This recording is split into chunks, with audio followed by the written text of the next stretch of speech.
Hello everyone and welcome to the channel. I'm Emmanuel, I'm an Airbus A330 pilot, and welcome to a tutorial on the before start procedure, engine start and the after start procedure. So we've just received the load sheet and entered our final data, and at this point we would also have completed our takeoff briefing. Now, more on the briefing in a dedicated separate video. Now let's go ahead and start our B4 pushback procedures. The first thing is to check the final load sheet, and the most important thing over here is to check that the correct zero fuel weight and CG are entered, that the takeoff weight over here is indicated correctly, and that the gross weight CG shown on the ECAM agrees within 2% of that from the load sheet. So today, if we look at the load sheet, we can see that 26.7 is our target CG, resulting in a trim of 4.2 units. And the gross weight CG on the ECAM has to be within 2% of that value. Now when that check is complete, we go over to the fuel page and we verify that we've got the correct amount of fuel on board and that the fuel is distributed evenly throughout the different tanks in the aircraft. Now, small imbalances are acceptable, larger imbalances need possible corrective action. Now, when that check is completed, we ensure that our takeoff data is correct and matches the expected numbers for the flight.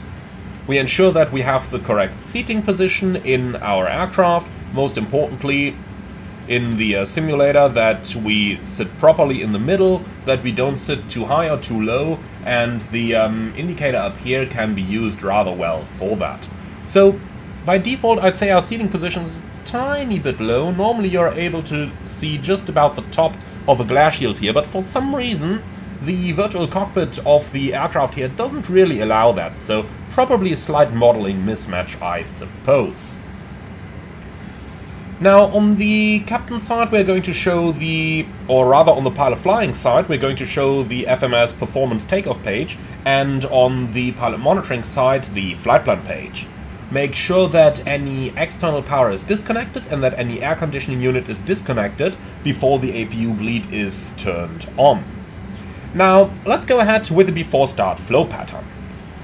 So the beacon light goes on, we check that our windows are closed, we check that the doors are closed on the system display page, thrust levers are idle, and the park and brake is set on. Upon requesting our pushback from air traffic control, we switch our transponder into the auto position up here. Now, this is the point where we would run the before start checklist, and as always, all the different checklists will be lined out in a dedicated video explaining the exact contents of all those checklists. So, when the before start checklist is complete and the pushback clearance is received from air traffic control, we can go ahead and release our park and brake. So, let's go ahead, continue pushback, and we are going to push on to November facing to the west today. So, release park and brake, and that park and brake is off. Verify that the brake pressure is indeed going down, and then we can tell the pushback tug driver to commence our pushback. And with that, we are off block and on our way to Palma de Mallorca. The engine start can take a little bit of time with the Rolls-Royce engines fitted. The General Electric engines are operating or starting much quicker than the Rolls-Royce ones. In general, we should wait until we have cleared the gate area, normally marked with the red stop line, before the engine start is commenced. At many airports, the ground crew is going to tell you whenever the engine start can be started. Now, as we're about to be clear of the red line, let's go ahead and start the engines. So, first of all, verify that APU bleed is indeed on and showing on the ECAM, otherwise your engines cannot start. When you're ready, the sequence is going to be first engine number 1 and then engine number 2 second. The reason for this is that engine number 1 is connected to the blue hydraulic system, which pressurizes the alternate brakes. So by starting engine number 1 first, we do have brake pressure available in case something happens with a pushback tug. Once engine start clearance is received from the ground crew, we set the engine start selector into the ignition start position. You will hear the packs going off, and then we can commence our engine start by putting the engine start lever for engine number 1 into the on position, and this starts our engine start.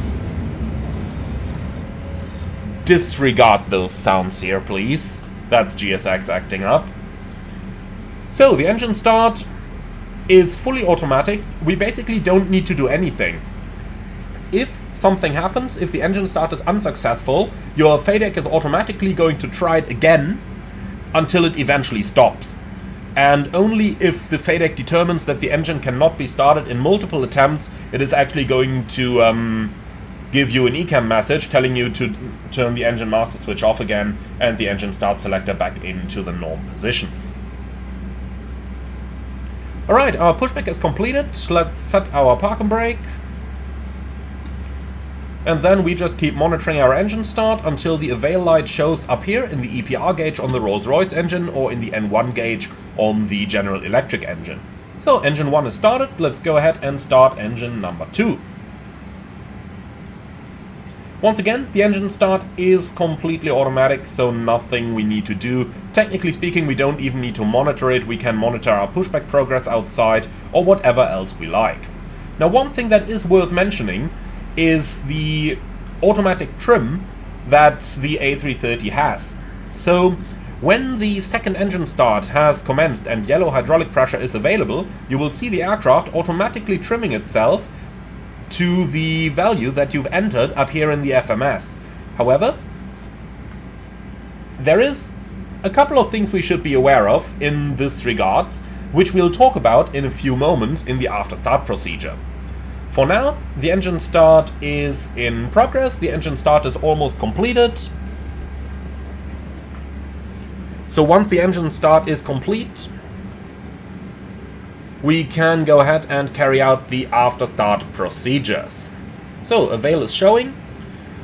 The pilot flying is going to select the engine start selector to norm and then goes up to the overhead, selects APU bleed off, anti-ice as needed, and the APU master switch off. The pilot monitoring is going to arm the speed brakes, press the rudder trim reset, set your takeoff flaps, and then verify that the correct trim is indeed set. Now, we always set the trim with reference to the gross weight CG on the ECAM. So you've got 26.7 over here. So now you're looking over here onto the CG scale, and you want to position that white triangle onto the 26.7%. The units are not used for that. You only do it with reference to the CG, and that one comes straight from the ECAM. If the status message shows over here, you would open the status page and review any messages that are showing down here. If status doesn't show, like right now, then you don't need to do that. Once the after start procedure is complete and the all clear signal is received from your ramp agent, you would run the after start checklist, and thereafter we can commence our taxi. Now, the flight control check can be done either before taxi or during taxi. Today we are going to do it before the taxi, because we will have other items to focus on during the taxi itself. If you decide to do the flight control check during taxi, be sure that your speed is 10 knots or less. Now let's go ahead and proceed with the flight control check. Full up, full down, neutral, full left, and what's very important when you do the aileron check, be sure that the gauge actually goes all the way to the top. Especially the last little bit of aileron movement, like this one here, can be rather twitchy, so be sure that it moves all the way to the top. Then full right, and neutral. You will notice that with the flaps extended, your ailerons are not going to be in the middle position, but a little bit further down as the ailerons do support the flaps. Next we are going to press the pedal disconnect button down here, and then we can test the rudder, and you want to move the rudder especially slowly. Come on, give me that flight control page again. So you want to move it very slowly, because the rudder can cause a really loud bang in the back when it reaches full deflection. So be sure that you handle it very, very gently, like this. Okay, when the rudder is checked, we can release the pedal disconnect button again, and with that our procedures are complete and we can now go into the taxi. That, however, is going to be for a separate dedicated tutorial. So for now, I would like to thank you very much for watching, hope that you've learned something. As always, be sure to like, comment and subscribe, and if you really love what I'm doing on this channel, I would appreciate a small donation through the Buy Me Coffee link in the video description below. Thank you for watching, and see you all again on the next one.